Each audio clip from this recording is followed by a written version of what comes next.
सभी मसीह भाई बहनों को प्रभु यीशु मसीह के नाम में जय मसीह की। बाइबल स्टोरी हिंदी में आपका स्वागत है। हमारे इस चैनल को देखने के लिए सब्सक्राइब करें और बेल आइकन को जरूर दबाएं। आज मैं आपके लिए बाइबल से आदम और हवा की कहानी लेकर आई हूँ, जो आपको उत्पत्ति 1 से 3 अध्याय में मिल जाएगी। आप वहां से विस्तार में पढ़ सकते हैं। तो चलिए भाइयों और बहनों, वीडियो को स्टार्ट करते हैं। प्रियो, परमेश्वर ने 5 दिन में पृथ्वी और उसमें पाई जाने वाली सारी चीजों की सृष्टि की। 6वें दिन परमेश्वर ने कहा, आओ हम मनुष्य को अपने स्वरूप में बनाएं और सारे प्राणियों पर अधिकार दें। इस प्रकार उसने पहला मनुष्य को भूमि की मिट्टी से बनाया और उसके नथनों में सांसें फूंक दी और वो जीवित प्राणी बन गया। परमेश्वर ने उसका नाम आदम रखा। प्रभु परमेश्वर ने अदन नामक स्थान पर एक वाटिका लगाई। वहां आदम को, जिसे उसने रचा था, सभी प्रकार के फलों के वृक्षों के साथ रखा।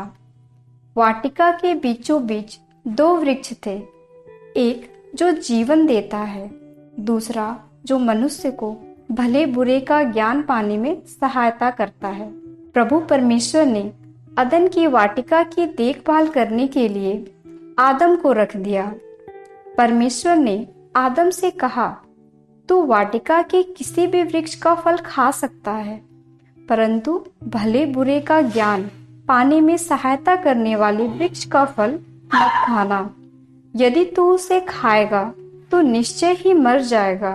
फिर परमेश्वर ने देखा, आदम का अकेला रहना ठीक नहीं, मैं उसके लिए एक ऐसा सहायक बनाऊंगा जो उससे मेल खाए। तब परमेश्वर ने आदम को गहरी नींद में डाला और जब वो सो गया, तब उसने उसकी एक पसली निकालकर उसके जगह मांस भर दिया। उस निकाली हुई आदम की पसली से परमेश्वर ने स्त्री को बनाया और आदम के पास ले गया। इस तरह परमेश्वर ने आदम और हवा को बनाया। उस समय दोनों नंगे थे, पर लजाते नहीं थे।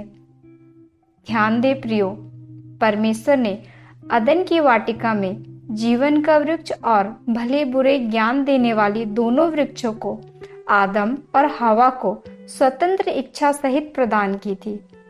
अब हम आगे देखते हैं किस तरह दोनों ने परमेश्वर के दिए गए स्वतंत्रता का गलत फायदा उठाया।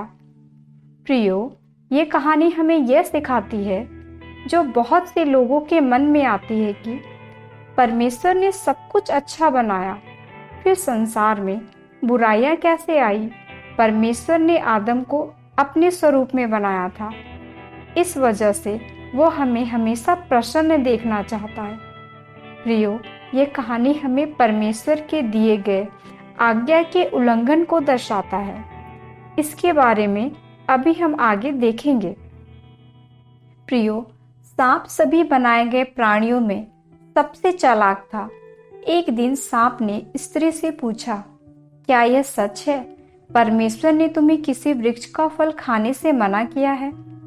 हवा ने कहा, हम किसी भी वृक्ष का फल खा सकते हैं, परंतु जो वृक्ष बीच में है उसे हम नहीं खा सकते, क्योंकि परमेश्वर ने हमें कहा है, ना तो तुम उसे खाना और ना उसे छूना, नहीं तो तुम मर जाओगे। सांप ने हवा से कहा, यह सच नहीं है, तुम नहीं मरोगे।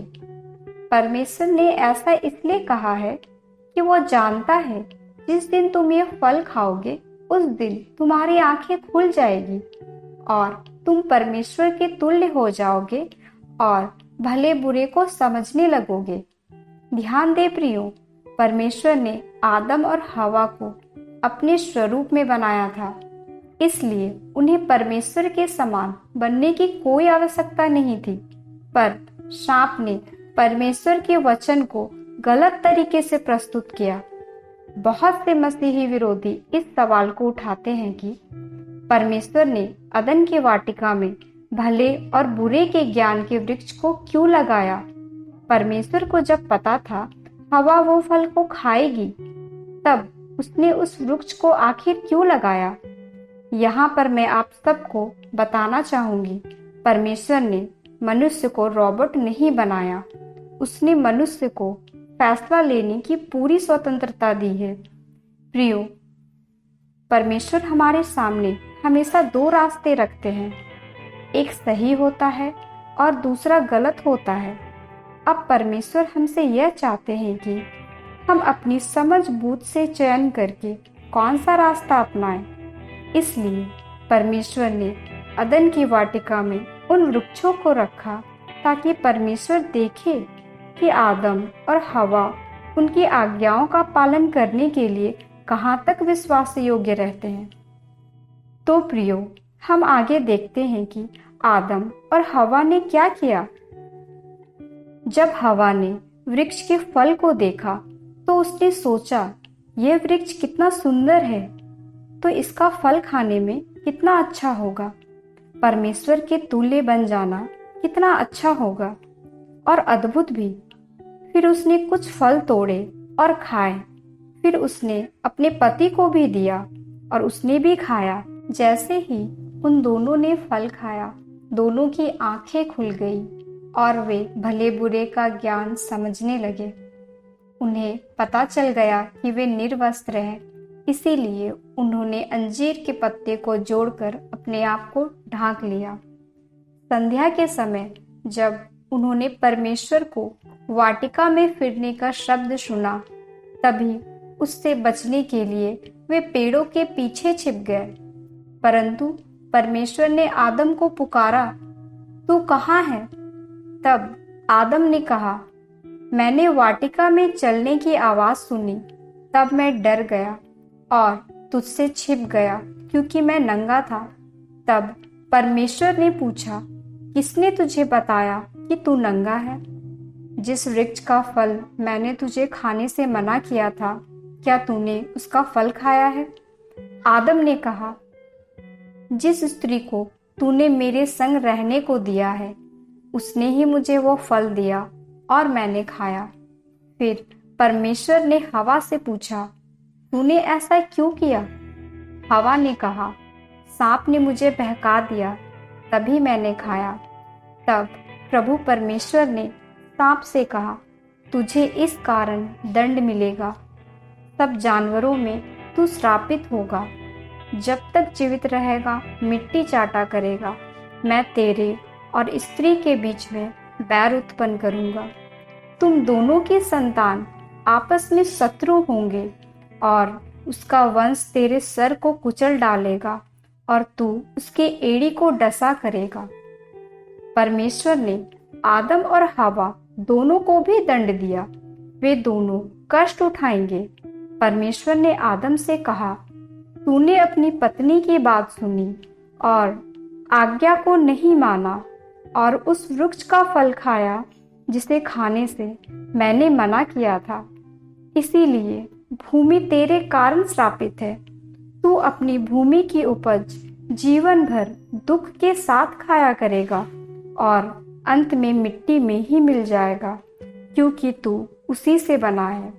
तू मिट्टी ही है, उसी में ही मिल जाएगा। फिर परमेश्वर ने आदम और हवा के लिए जानवर के खाल के कपड़े बनाए और उन्हें पहना दिया। तब परमेश्वर ने कहा, मनुष्य भले बुरे का ज्ञान पाकर हम में से एक के समान हो गया है, इसलिए हम उन्हें उस वृक्ष का फल खाने ना दें जो जीवन देता है। यदि वो ऐसा करता है तो अनंत काल तक जीवित रहेगा। इस कारण प्रभु परमेश्वर ने उन्हें अदन की वाटिका से बाहर निकाल दिया। तब से लेकर आज तक मनुष्य को उस मिट्टी में कठिन परिश्रम करके अपने लिए भोजन उत्पन्न करना पड़ता है, जिसमें से प्रभु परमेश्वर ने आदम को बनाया था। अब यहाँ हम बातें सीखते हैं कि परमेश्वर हमसे क्या चाहते हैं। वो हमसे चाहते हैं कि हम उसकी आज्ञाओं को मानें। वो अपने लोगों से यही चाहते हैं कि हम आज्ञाकारी बने, उससे प्रेम करें, उसके दिखाए हुए सारे रास्ते पर चले, ना कि उसके विरोध में कोई काम करें। उसकी आज्ञाओं पर चलते हुए आशीष और अनुग्रह में अपना जीवन बिताएं। जैसा कि हम शमूएल की पहली पुस्तक के 15वें अध्याय के 22वें वचन में पढ़ते हैं, जहाँ लिखा है, क्या यहोवा होम बलि और मेल बलियों से उतना प्रसन्न होता है जितना कि उसकी बात माने जाने से प्रसन्न होता हो? सुन, मानना तो बलि चढ़ाने से और कान लगाना मेढ़ों की चर्बी से उत्तम है। तो प्रियो, हम भी अगर परमेश्वर की आज्ञाओं का पालन करते हैं तो उनकी आशीषों पर बने रहते हैं, लेकिन अगर उसकी आज्ञाओं का पालन नहीं करते हैं तो हमें उसके क्रोध का सामना करना पड़ेगा। दूसरी बात हम सीखते हैं कि हमें दूसरों पर दोष लगाने वाला नहीं बनना है। यहाँ पर हम देखते हैं, जब परमेश्वर ने आदम से पूछा, क्या तुमने उस फल को खाया है जिसे मैंने मना किया था, तो उसने हवा पर दोष लगा दिया कि इसी ने मुझे फल खाने को दिया है। फिर जब परमेश्वर ने हवा से पूछा, तब उसने सांप का नाम आगे कर दिया। इस प्रकार दोनों ने अपनी गलती ना मानकर एक दूसरे पर दोष लगाया। बाइबल हमें सिखाती है, नीति वचन की पुस्तक 28वें अध्याय के 13वें वचन में, जहाँ लिखा है, जो अपने अपराध छिपा रखता है उसका कार्य सफल नहीं होता, परंतु जो अपना अपराध मान लेता है और छोड़ देता है उस पर दया की जाएगी। तो प्रियो, यहाँ पर आदम अपनी गलती को मान लेता तो परमेश्वर का निर्णय कुछ और होता। यहाँ पर हम सीखते हैं कि अगर हमसे कुछ गलती हो जाती है तो हमें उसका इल्जाम दूसरों पर नहीं लगाना चाहिए, बल्कि उस गलती को मानकर परमेश्वर से क्षमा मांगना चाहिए। हमारा परमेश्वर अत्यंत दयालु और विलंब से क्रोध करने वाला और शीघ्र क्षमा करने वाला परमेश्वर है।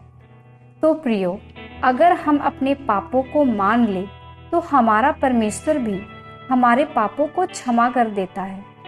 आदम और हवा के इस पाप के कारण परमेश्वर की संगति उनसे छूट गई और वह परमेश्वर से अलग हो गए। वैसे ही जब हम पाप करते हैं तो परमेश्वर की संगति हमसे दूर हो जाती है। जैसे लिखा है, तुम्हारे अधर्मों के कार्यों ने तुमको तुम्हारे परमेश्वर से अलग कर दिया है और तुम्हारे पापों के कारण उसका मुंह तुमसे ऐसा छिपा है कि वो नहीं सुनता।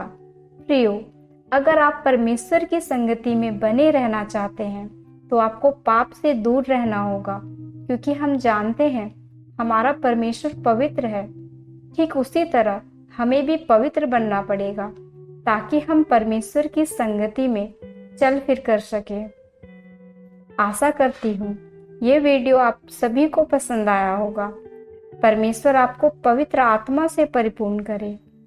यदि आप चाहते हैं कि दूसरे भी इसे सुनकर आशीष पाए तो दूसरों के साथ भी इसे जरूर शेयर करें, क्योंकि हमारे प्रभु यीशु मसीह की यही इच्छा है। आप सभी को जय मसीह की। धन्यवाद। Praise the Lord.